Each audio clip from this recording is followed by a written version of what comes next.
universe do its thing. Okay, so I set the intention that tonight's reading accomplish the greatest and highest good for all.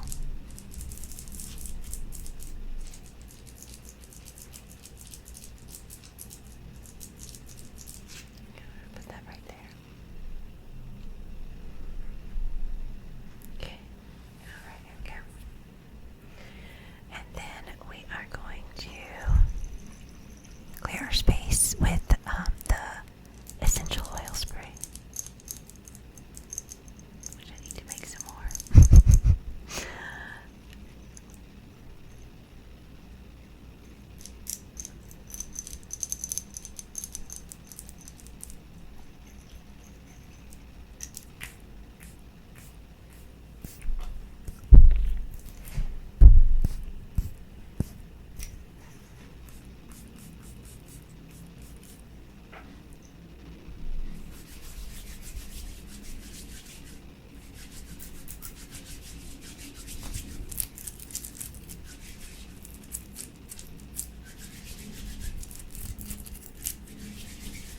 Perfect. All right, now, next we have our sage in our abalone shell. Okay.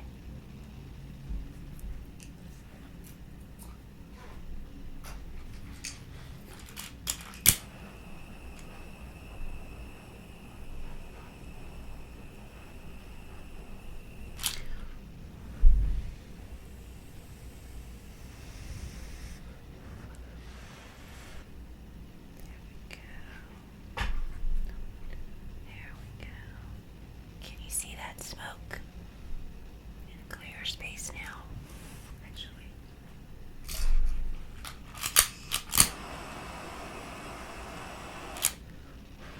There we go.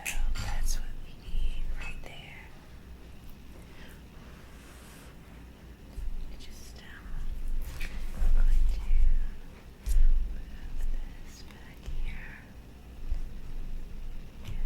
Just kind of sage everything in our space. We're just going to sage everything in our space. There we go.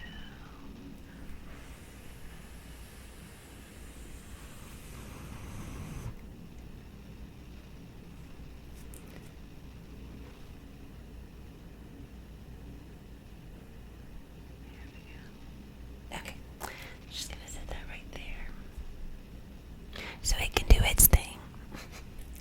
Okay.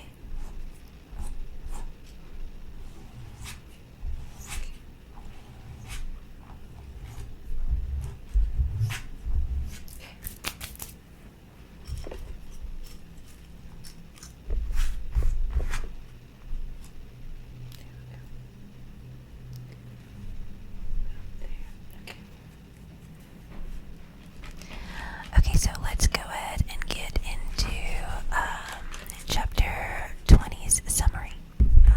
The men in chapter 20, the men all wake up before sunrise and carefully make their way to the lake and their canoes, making sure to leave no trail.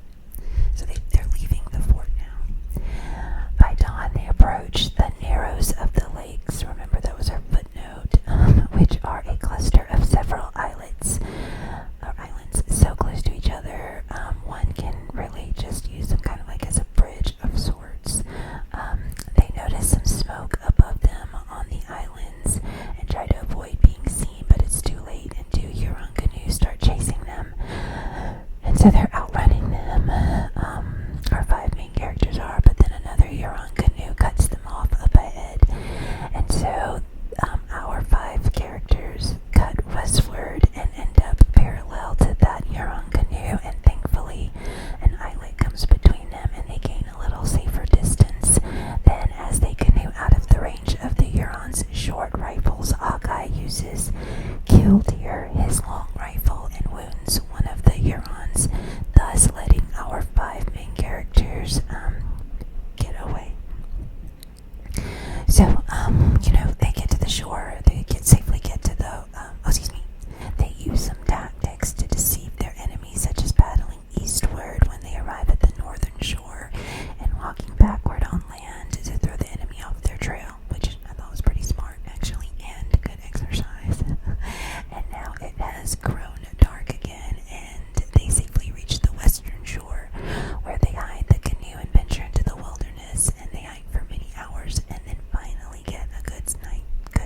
rest. Okay. So, that is where we are in chapter 21. Where's where we pick up? So,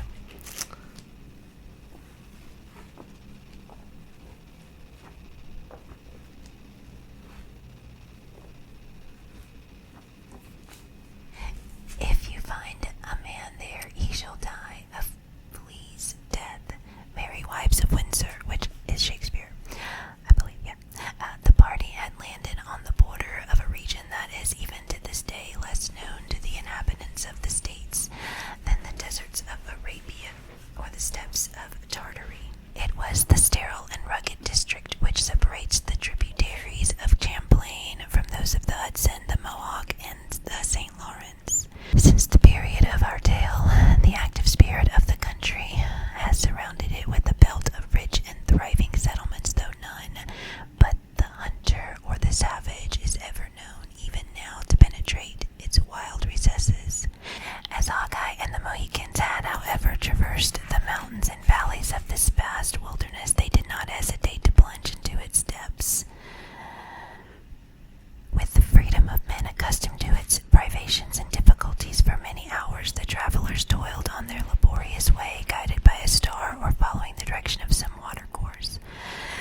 astonishing success of the chase, in which a circuitous distance of more than 40 miles had been passed, did not fail to impart a portion of hope to the whole party. Their advance was rapid and made with as much confidence as a traveler would proceed along a wide highway if a rock or rivulet or a bit of earth, harder than common, severed the links of the clue they followed. The true eye of the scout recovered them at a distance and seldom rendered the delay of a single moment necessary. Their progress was much facilitated by the certainty that Magua had found it necessary to journey through the valleys, a circumstance which rendered the general direction of the route sure. Nor had the Huron entirely neglected the arts uniformly practiced by the natives when retiring in front of an enemy. False trails and sudden turnings were frequent wherever a brook or the formation of the ground rendered them feasible, but his pursuers were rarely deceived and never failed to detect the error before they had lost either time or distance on the deceptive track.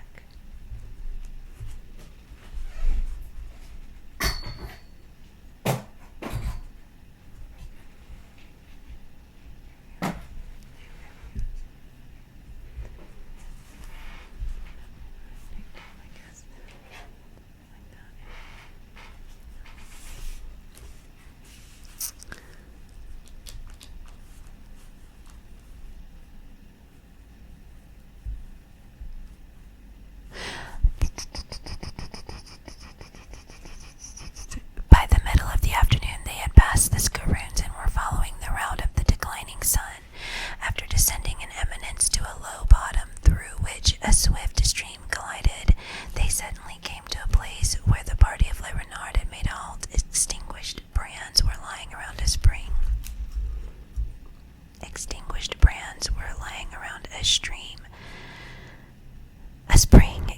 And the offals of a deer were scattered about the place, and the trees bore evident marks of having been browsed by horses. At a little distance, Hayward discovered and contemplated with tender emotion the small bower under which he was fain to believe that Cora and Alice had reposed. But while the earth was trodden and the footsteps of both men and beasts were so plainly visible around the place, the trail appeared to have suddenly ended. It was easy to follow the tracks of the Narragansetts, but they seemed only to have wandered without guides or any other object than the pursuit of food. At length Uncas, with his father, had endeavored to trace.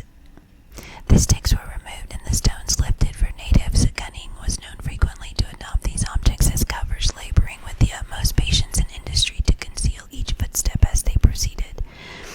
Still no discovery was made.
Following the direction given by this discovery, he entered the neighboring thicket. Of that there is little cause of fear, returned the scout, slowly shaking his head. Uncas will bend along the brook to the left while I try the trail. If anything should happen, the call will be 3 croaks of a crow. I saw one of the birds fanning himself in the air just beyond the dead oak, another sign that we are touching an encampment. The natives departed their several ways without reply, while I cautiously proceeded with the 2 gentlemen. Hayward soon pressed to the side of their guide, eager to catch an early glimpse of those enemies he had pursued with so much toil and anxiety. His companion told him to steal to the edge of the wood, which as usual was fringed with a thicket, and wait his coming, for he wished to examine certain suspicious signs a little on one side. Duncan obeyed and soon found himself in a situation to command a view which he found as extraordinary as it was novel. The trees of many acres had been felled, and the glow of a mild summer evening had fallen on the clearing in beautiful contrast to the gray light of the forest. A short distance from the place where Duncan stood, the stream had seemingly expanded into a little lake covering most of the lowland from mountain to mountain. The water fell out of this whole basin in a cataract so regular and gentle that it appeared rather to be the work of human hands than fashioned by nature. 100 earthen dwellings stood on the margin of the lake, and even in its waters, as though the latter had overflowed its usual banks, their rounded roofs, admirably molded for defense against the weather, denoted more of industry and foresight than the natives were wont to bestow on their regular habitations, much less on those they occupied for the temporary purposes of hunting and war. In short, the whole village or town, whichever it might be termed, possessed more of method and neatness of execution than the white man had been accustomed to believe belonged ordinarily to the native habits. It appeared, however, to be deserted. At least so thought Duncan for many minutes, but at length he fancied he discovered several human forms advancing toward him on all fours, and apparently dragging in their train some heavy and, as he was quick to apprehend, some formidable engine. Just then a few dark-looking heads gleamed out of the dwelling, and the place seemed suddenly alive with beings which, however, glided from cover to cover so swiftly as to allow the opportunity of examining humors or pursuits. Alarmed at these suspicious and inexplicable movements, he was about to attempt the signal of the crows, when the rustling of leaves in hand drew his eyes in another direction. The young man started and recoiled a few paces instinctively when he found himself within 100 yards of stranger native. Recovering his recollection on the instant, instead of sounding an alarm which might prove fatal to himself, he remained stationary, an attentive observer of the other's motions. An instant of calm observation served to assure Duncan that he was undiscovered. The native, like himself, seemed occupied in considering the low dwellings of the village and the stolen movements of its inhabitants. It was impossible to discover the expression of his features through the grotesque mask of paint under which they were concealed, though Duncan fancied it was rather melancholy than savage. His head was shaved as usual, with the exception of the crown, from whose tuft 3 or 4 faded feathers from a hawk's wing were loosely dangling.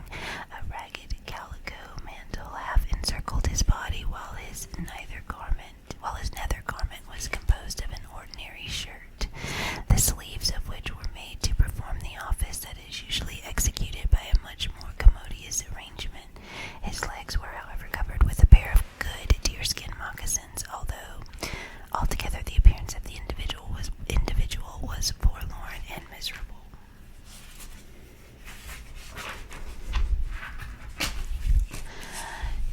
Duncan was still curiously observing the person of his neighbor when the scout stole silently and cautiously to his side. "You see, we have reached their settlement,"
sir, it